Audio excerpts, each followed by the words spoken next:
I'm not sure what happened. Did the music cut out? Was that what happened? It sounded good to me. It did. My music was like gone. It was like, okay, glad didn't mess that up. Hey, everybody, welcome to another morning. We are on with an amazing guest. My name is John Register, and if you've ever wondered what it takes to achieve remarkable success, to overcome obstacles and transform your performance in the face of big change, then you are in the right place. Yes, you are. Welcome to Performance Shift, the podcast that will take you on a journey of discovery, exploration, and transformation, and give you the tools to navigate your own moments of change. Once again, my name is John Register. I'm a two-time Paralympic athlete, a combat Army veteran, and I'm an author. And I am Kat Coppett, an organizational consultant, author, and improviser. And together we will be sharing our expertise and insights into how we can navigate change and find success in the face of adversity. You are here with us live. If you're here or watching us on LinkedIn, you can also get a gussied up, edited version of our podcast a couple weeks from now on Apple or Google or anywhere else where you catch your podcasts. Absolutely. And if you've been enjoying these episodes, please select the notification bell and share it with a friend. And let's get in. Good morning to you, TC. Thank you for being on this morning. Invite some friends in. This is going to be a great conversation. Oh my gosh, I can't wait for this one today. I got one of my most amazing friends on. I love when people just accelerate and take off. Ooh, fun. Is that a teaser? Is that a teaser? That's right. Well, they go deep. They just go deep in their material. They go deep in their material.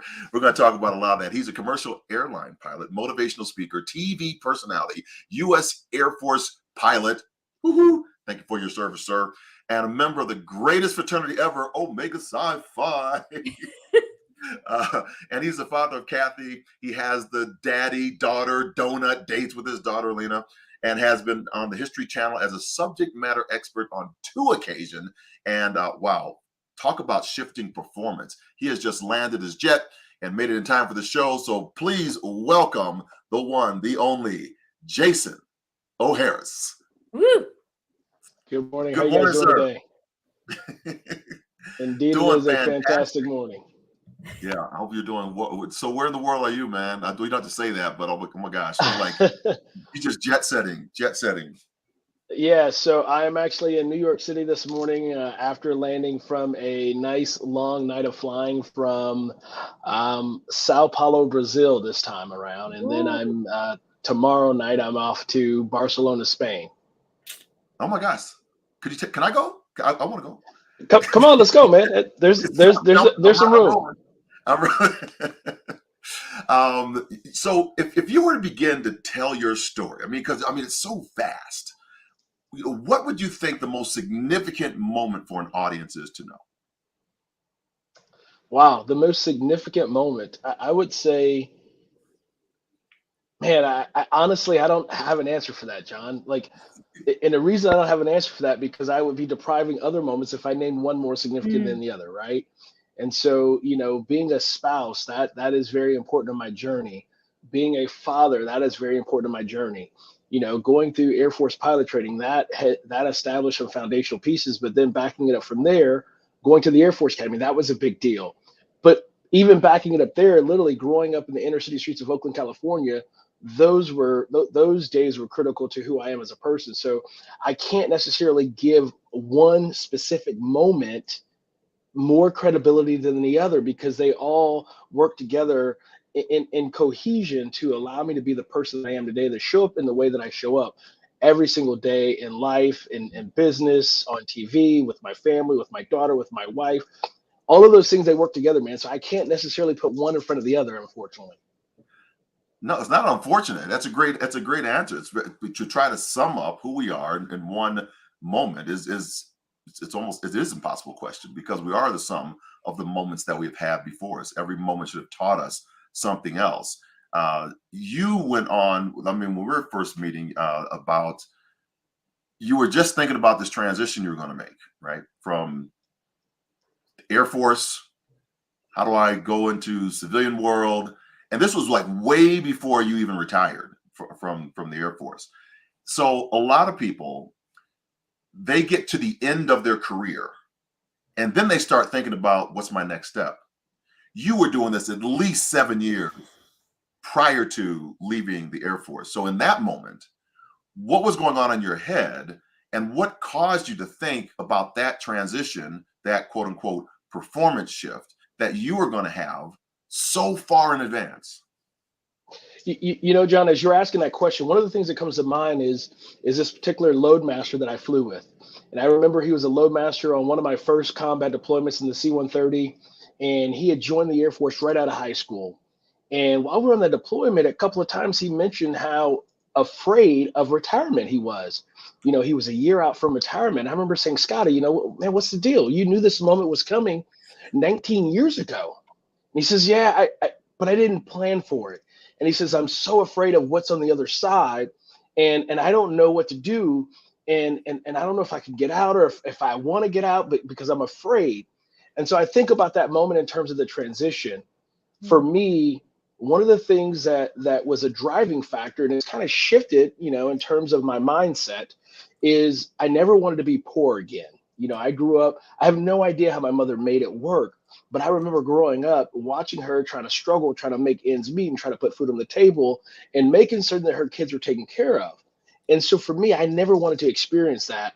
And then there was this thing that I learned, or these concepts that I learned about understanding how to have more than one option. And so as I made that transition, right, you know, as I made that transition, I wanted to make sure that I had the opportunity to go left or I could go right. It didn't matter. And I had multiple options. And so that was the thinking when I began to transition off of active duty to become a reservist. So I took care, I could feed my family with that. And then I became an airline pilot. I could feed my family with that. And then I started finding these other options throughout the journey that allowed me to be able to decide where I was going to go, so that I had this long runway of transition when it came time for my full military retirement. Yes. Options. Who knew? What's coming up for you, Kat? Well, I mean, I love so much already that you've talked about, sir. This last thing that you said about options, I'm an improviser, a professional improviser. And so I love the idea of the combination of planning, sort of knowing that you're not going to really know, planning for the unknown, and giving yourself multiple paths to success, since there's so much we can't control and so much we can't know. But that doesn't mean we can't be thoughtful and prepared. No, you know, Kat, it's very interesting that you say that. And by the way, I want to steal your title, professional improviser. I think my wife would say that exactly explains who I am. But Yeah, to I your hear it. point, to your point, Kat, like I can't improvise if I don't have a plan. You know, one of the things I think about is that I spent some time in special operations, and I was a small airplane expert, and we did things where people thought that we were cowboys. And it wasn't that we were cowboys. You know, there's this, and I'll take a sidebar in aviation. What we say sometimes as a joke, but in all seriousness, is we say, I'd rather be lucky than good any day. But Right. here's the thing about it. You can't be lucky and you can't improvise to become lucky if you haven't made a plan up front. And so in special operations, we would go out and practice things. And as we practice things, people would think that we were cowboys, because they'd be like, why would you do something crazy like that? I'd say, first off, it was all calculated. We made certain that we understood the risk, and we took a level of risk that was a measurable level of risk based on our experience levels. And then we would push those boundaries, which would allow us to be lucky in those moments that we had to improvise, because we had options based on how we prepared and based on how we practiced for when we did find ourselves in those crazy scenarios inside a battle and some of the most randomest occurrences that a human can ever find themselves in. Yeah. You know, you came to me with one of those options. And I remember the conversation. It's like, how do you do the speaker thing? You know? And we had a conversation around fighter pilots and heavy pilots. And you were saying, I just don't have the fighter pilot story. Do you remember that conversation on options and what? Because I think that was one of the things that helped us take off in what from your mindset. I remember that conversation very clearly, and I've often repeated that conversation, John. And the way I recall the conversation was I was doing this thing of what a lot of us as people do. I've looked to the left and I'm looking to the right, and I'm comparing who I am to someone else, and I'm comparing to what I think I can do in comparison to what somebody is already doing. And the way you were able to help me change my mindset and shift my mindset was you said, Jason, think about this. Don't look at that person in terms of what they're doing. Look at what your capabilities are. Look at what your skill sets are and focus on that. Don't focus on what they're doing, because that is taking you out of your game. It's kind of like you. When you're running the hurdles, when you're running as fast as you can, if you get lost looking to your left and looking to your right, you're going to miss your step and you're going to miss the hurdle, right? And so in life, the same thing is in the way you helped me to change that mindset was you said, Jason, stop thinking about what you don't have and focus on what you do have, which is you have combat experience, a significant amount of combat experience. You have unique experience. You have special operations experience. I started going, wait a minute, this guy actually knows what he's talking about. And literally in those moments in that conversation, you helped me to shift my mindset. And as you helped me to shift my mindset, one of the other things you say, I was able to have mind sight to see what was possible and what my potential was and what I could actually do with what I had. I think we often get trapped in comparison. I see it so many times. And even, I'll be upfront. I will sometimes keep comparing myself, and I have to, slap myself out of it when I'm doing it. Say, stop that. You have a unique set. You're supposed to be in the room where it happens, right? And then you're also supposed to not close the door to that room, but keep it open for others. So that's this thing. I think we think we have to have all the marbles. It has to be in our plate. We have to be able to do these things, when in fact we have more creativity when we're just open, and we're so, because we know exactly who we are, we know exactly our capabilities, and then what else might be even possible. You do this a lot in improvisation, Kat. You both are naming a couple of core improv principles. One is the most famous one of just yes anding, which just means accepting whatever exists and building with it. So this is what I've got. This is what is true for me. I don't have, there's no point saying, oh, I wish it were different, or I wish I were that person. These are the offers that I have. What can I grow and build with that? How do I create with that? And then connected to that, the other thing I'm hearing is sometimes in improv, we say, dare to be obvious, dare to be boring, right? That our originality and creativity actually comes from, if we trust our own authenticity and spontaneity, it might seem boring to us or obvious because it's us, but that's where our actual uniqueness and creativity and special difference comes from, as opposed to trying to be something we've seen from the outside. Yes, and I would add to that, Kat. Yeah. I told you he's quick. He's quick. It's great. I often say some of those exact things to some of the military members that I speak with that are looking to transition. And and they look at what I've done and they go, Jason, how did you do it? And I don't know. And I'm like, I don't have this and I don't have that. And I go, wait a minute, stop comparing yourself to me, because I am not who you're competing with, and no one else are you competing with. What you need to understand is who you are and what you're capable of, and you have all the tools and all the equipment. And oftentimes what happens, Kat, is people, they begin to limit themselves down. They start tamping themselves down because they have been put inside of an institution that has these things called performance reports. And sometimes what happens is that performance report, it's a comparison to the people that you're with, right? In the military, what I tell people is I say, look, here's the deal. In a flying squadron, we might have 30 pilots. And of those 30 pilots, maybe only 2 of them have what's called proximity to power. That's a whole nother principle that I talk about, this whole idea of proximity to power. And so the leader in that organization, the commander, is going to go to them because they work closely with him. Mm-hmm. Does that mean the other 28 are not capable? No. Does that mean that they're going to get rated and ranked lower than those 2? Yes. But what they have to understand is they have all the tools possible to succeed. But people, they get lost and they become afraid and they start limiting themselves. They stop being creative. They stop looking at the options, and therefore they don't have the ability, and they have destroyed their capability to improvise as a result of what someone else has told them over and over. And instead of saying yes, and they go, yes, but. Yeah. And you're like, you've stopped yourself from even getting started. Wow. When you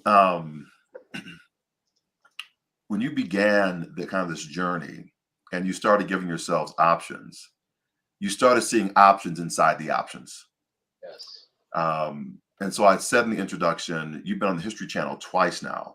Tell us, how did those options come available to you with the background that you've had to give you a different, now instead of having runway 28, you got runway 28 and 14, right? Yeah, no, so the interesting thing, John, is that I've had a PBS Nova special on the Hindenburg. We did a whole show kind of going back to revisit the Hindenburg accident that happened in 1937. What an incredible experience. I got to travel to Germany, got to travel to New Jersey to the original site, got to learn some really cool things. And we had a successful show. And then from that show, what ended up happening is we got an opportunity, or I was invited to go and be a part of a History Channel show, History's Greatest Mysteries with Lawrence Fishburne. And we did an episode on the Bermuda Triangle. And I had about a 5 to 7 minute clip in there as an aviation expert, an expert in terms of accident investigation and just kind of looking at what could have happened.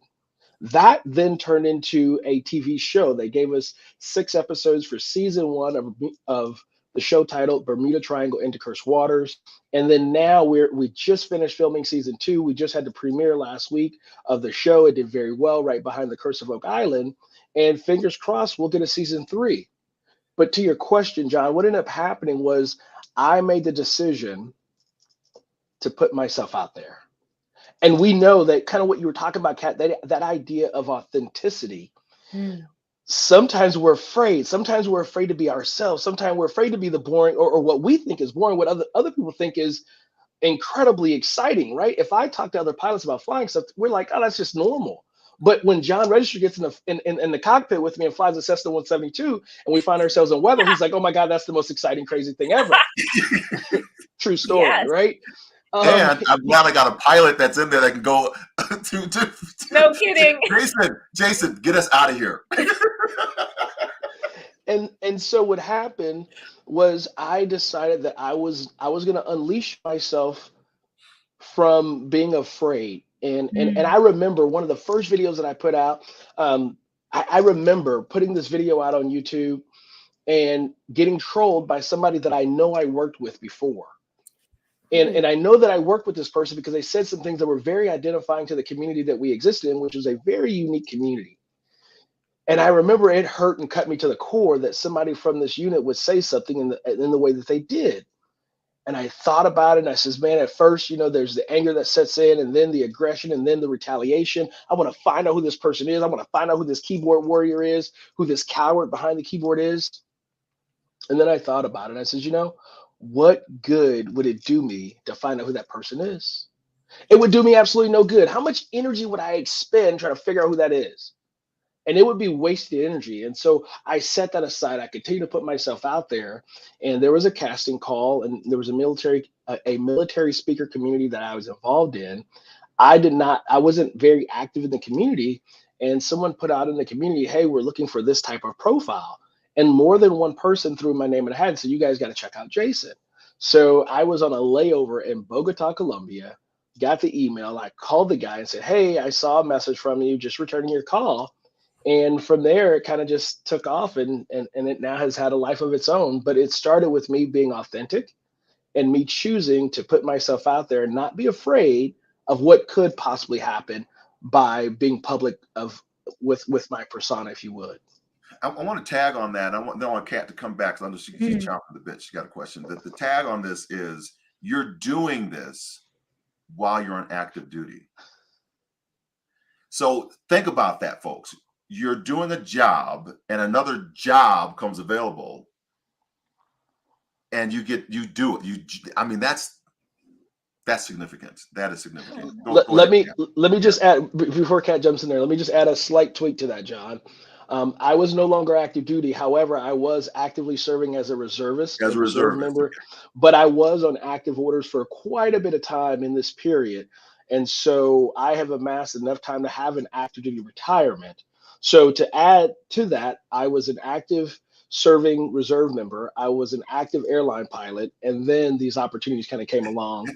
And so, And and they again, fit. yeah, and it was options. I could improvise. Yeah. Okay. So I'm going to be the voice of a lot of our listeners right now and say, I think it is worth naming that neither one of you are um, unexceptional people, right? So everyone's listening. I think everything we're talking about is valuable to all of us and universally applicable. But I also feel like it's important to name that you are both very exceptional, impressive, unique individuals. And I want to I feel very privileged being in the room with you. And it's very impressive. So I just have to name that. And now I will continue. The I guess one of the things that I'm teasing out of what you're talking about is this idea of taking risks, right?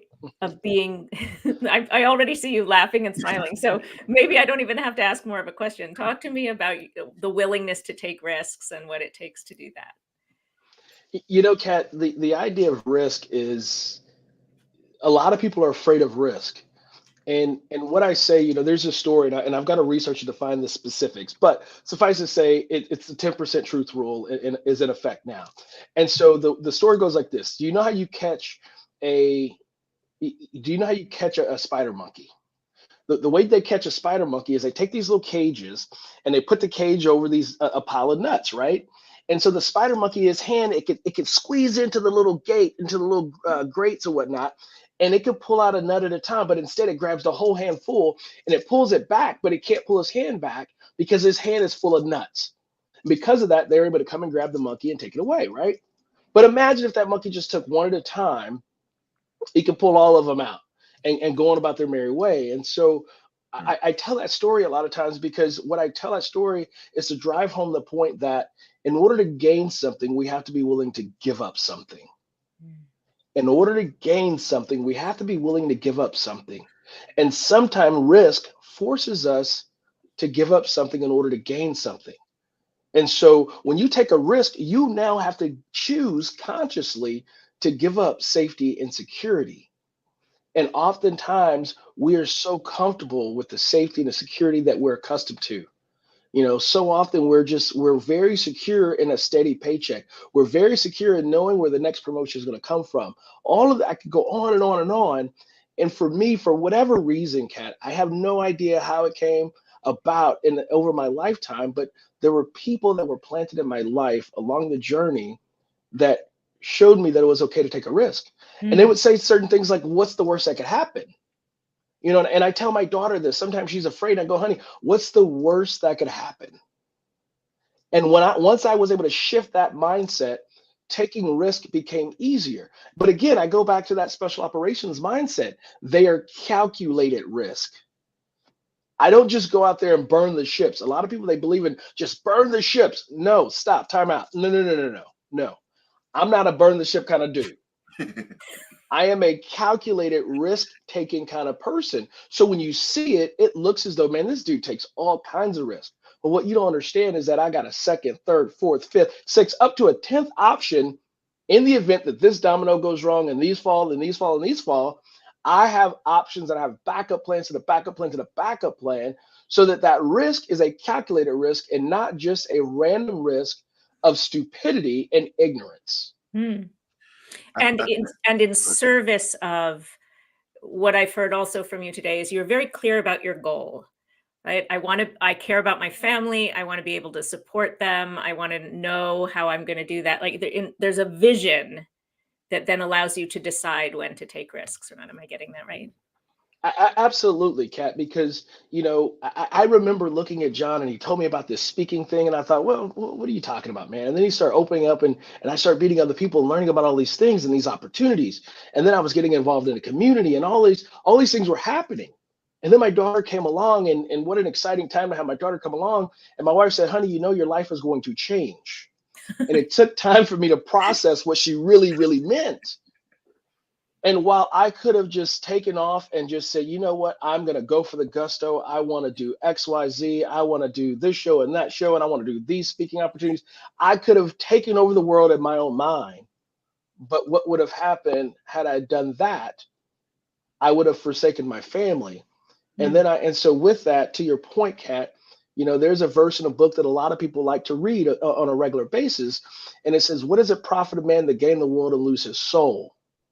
What does it profit a man to gain all the money in the world and have no one to enjoy it with? What does it profit a man to have all the success, all the rank, and all the wealth and all the promotions in the world, but he has forgotten and forsaken his family? His children no longer are affectionate towards him. His spouse or her spouse, their spouses, their significant others, they become insignificant. And for me, I never wanted the idea of success or the thought and idea of money and wealth and riches and fame and all of these other things that we can name. I never wanted that to overshadow my priorities, which is my significant other, to make certain that she stays my significant other, my daughter, to make sure that we have a close relationship. That's what was important for me. And that's also part of that calculated risk taking. Beautiful. One of the things that keeps coming up for me, I want to go back to one thing on the burn the ships. I think the story that we don't hear is the reason that military operation could burn the ships, because they had a calculated plan. They knew, because they had trained over and over again, just like you were saying in the plan. The calculation of making sure of what is the most important thing remains the most important thing begins to drive all the other options that we might have. And is this the good one? Is that going to take me away, or is that going to drive me towards the end state that I would like?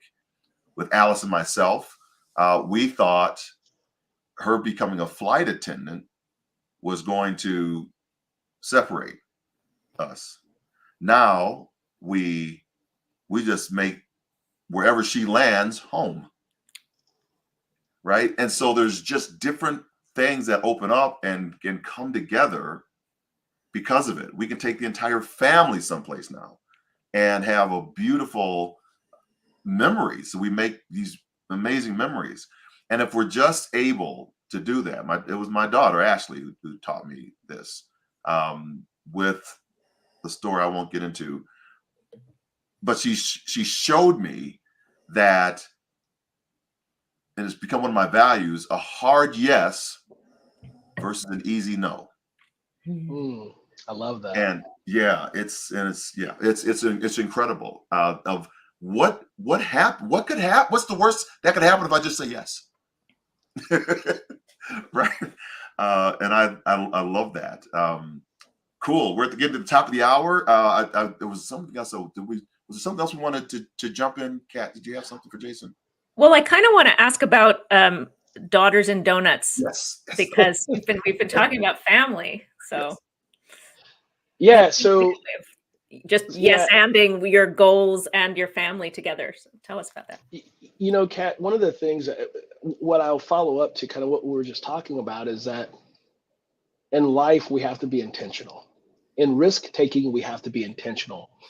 In everything we do, we have to be intentional, right? Even being authentic, in order, like a lot of people say they're authentic, but they're not intentional. So they're not truly authentic, right? Amen. And so for me, I've learned over time, I've made the mistakes, you know, and so as I've made those mistakes, I'm always trying to figure out, how do I learn from that mistake?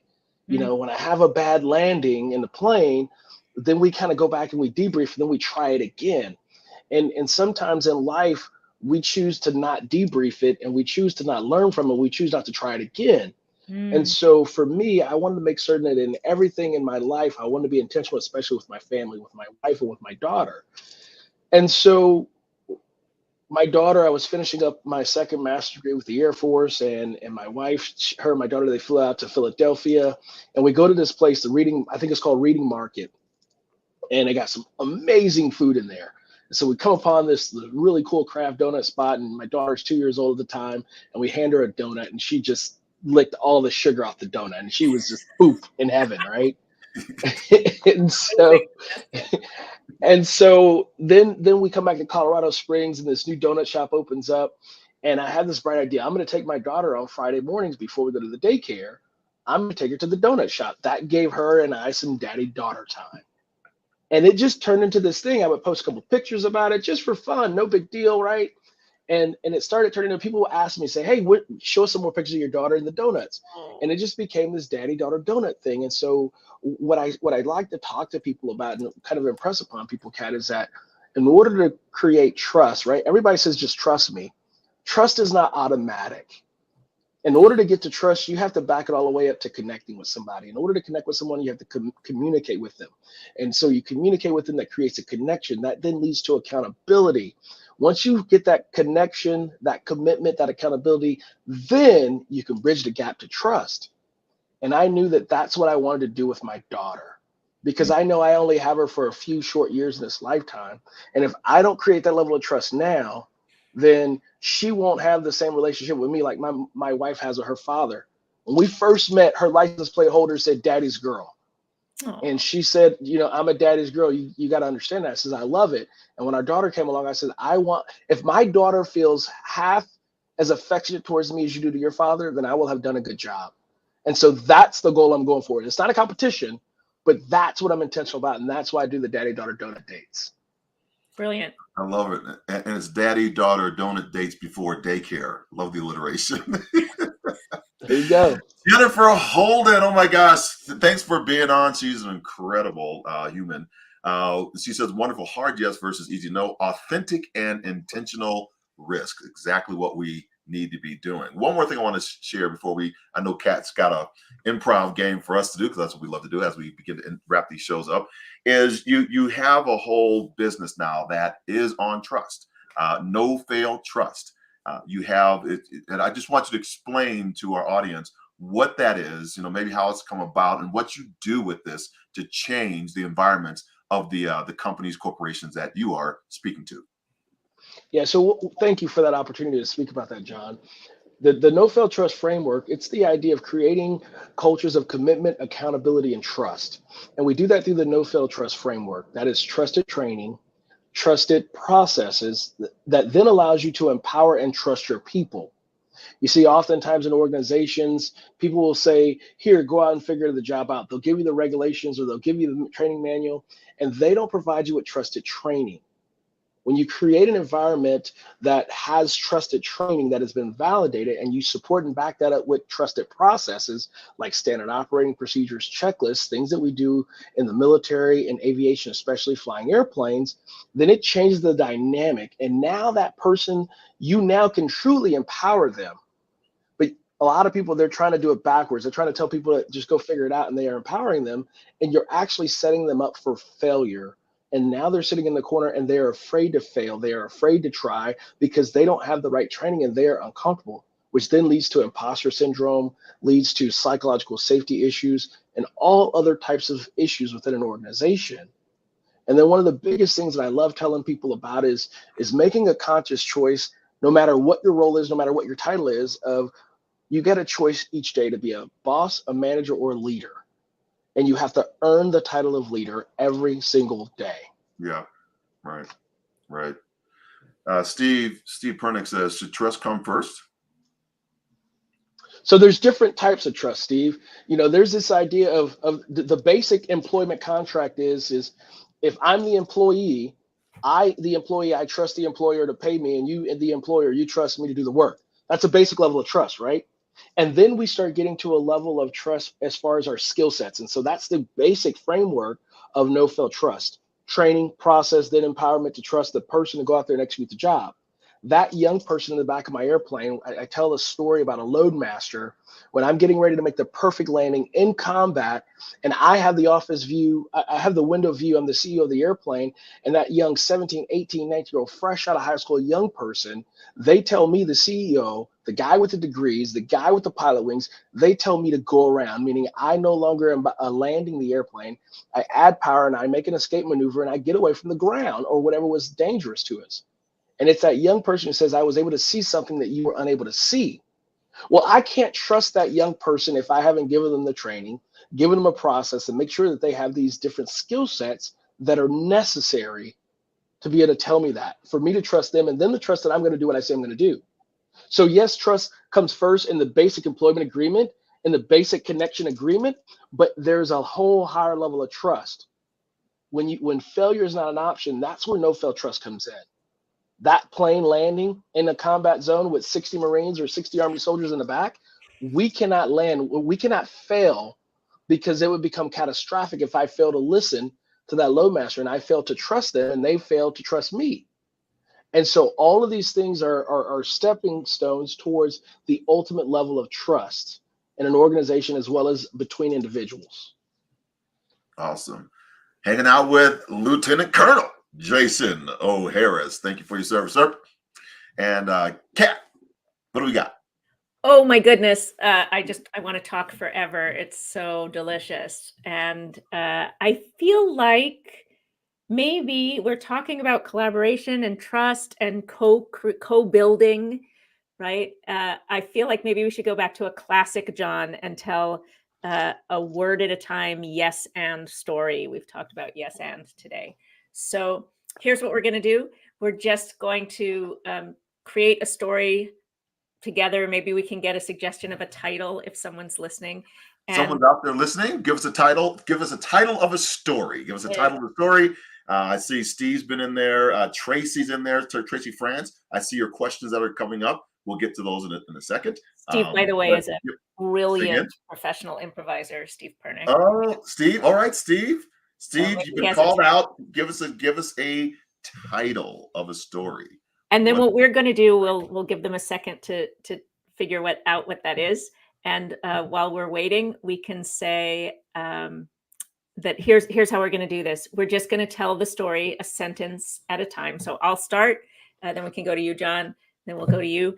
And we're just going to start our sentences, everyone after the first one. Cold Turkey Friday is our title. With the words yes and, to remind ourselves to listen and accept and build with the offers that are there. So our intention, to summarize what we've been talking about today, is to create a story that goes with the title Cold Turkey Friday. And we're going to be in the moment and just use this yes and structure to co-create a story. So Cold Turkey Friday. It was the day after Thanksgiving, and Francis was feeling sad. Yes. And Francis had just eaten a Cold Turkey Friday sandwich. Yes, and Francis was sad, not because there was cold turkey and not because she had had a cold turkey sandwich. Francis was sad because the mac and cheese had been all eaten up because it was so delicious and it outshone the cold turkey from Thursday. Yes. And Frances thought to herself, I am not willing to only have the most wonderful and delicious thing I ever eat only once a year. I'm going to make more mac and cheese. Yes.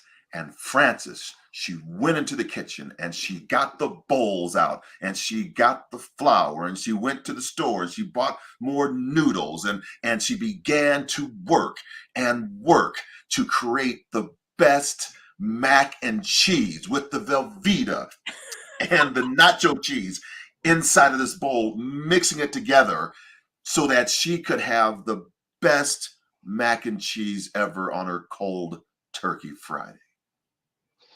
Yes, and Francis was still sad.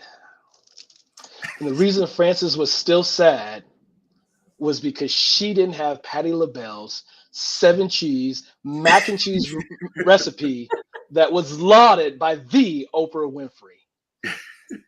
Yes. And so she said, I am not going to settle. I'm calling up Oprah and I'm getting that recipe. Yes. And when Oprah picked the phone up, she said, girl, you have to have Patti LaBelle's and my mac and cheese. Come on over. I'm going to put you on the private jet and we're going to have mac and cheese for days. Yes, and Oprah took it to the next level. She said, you are not just coming on my private jet, Frances, but we're going to stop en route and we're going to pick up Patti LaBelle. And Patty is going to make that 7-cheese mac and cheese in my kitchen for the 3 of us. And we might even invite Stedman and Gail to the party. Yes. And because of that, Frances was happy. The end. Brilliant. I hope Oprah and Gail and Stedman dialed in for that one. I think they Patty. should. I think they need to have Jason as the pilot to take us there. You are clearly a professional improviser on many different levels. And I'm so delighted to meet you. Thank you for all your wisdom today. Thank you for having me. I appreciate that. We have a few folks. Tracy Francis said we want to put that training link into the framework. We'll put that into our resources. Yes, we will do that. Steve, I think this is a follow-up to your question. Thank you for the suggestion today as well. Do we start with trust? Can trust be kept or lost? I know that was another one. We'll put that into resources as we're up on our time right now. And then now I need some Patti LaBelle mac and cheese, says Steve. That's right. Absolutely. We got to have that. It's coming up because this is the second foodie thing that's happening. Halloween starts us off with all the candy we have in our drawers, and now we start popping pills and candy, and the Pez. And then we have Thanksgiving that comes up. So we say we're going to gorge and not gorge, but then we fall asleep watching television. And then we have the holiday season, of course. And then the first thing we do after that is we say we make our New Year's resolution to lose all the weight. And so the training gyms are happy with that. So thank you all for listening in. This has been such an amazing show. Thank you, Jason. How do people find you? They can find me at nofailtrust.com, NOFAILTRUST.com, or you can send me an email, jason@nofailtrust.com, or you can also text me at 719-203-7257. And we'll put all those in the show notes. Kat, she has this brilliant thing behind her, Training to Imagine. I use that book all the time for my training sessions and when I'm improvising the audience in my keynote addresses. Kat, how do we find you? You can find me at koppett.com, KOPPETT.com, or here every other Saturday morning. Thank you. And then, of course, my name is John Register. You can find me at johnregister.com. I am a professional keynote speaker on inspiration and have a system and a process of how to overcome adversity, which we do not. So we help individuals hurdle adversity, amputate fear, embrace a new normal mindset to win the medals that are in our own lives. So that's it for today's episode of Performance Shift. We hope you enjoyed the discussion, gained some valuable insight, and that you can apply this work to your own life. And thank you for tuning in. We just, we want you to come back next. In 2 weeks, we'll have another guest. And then we're up, as Kat said, on Apple Podcasts, wherever you find your podcast stations. Follow, tell other folks about it because it's a fun show. It's just a real fun show. And we will see you next time. Go forth, inspire your world. Bye for now.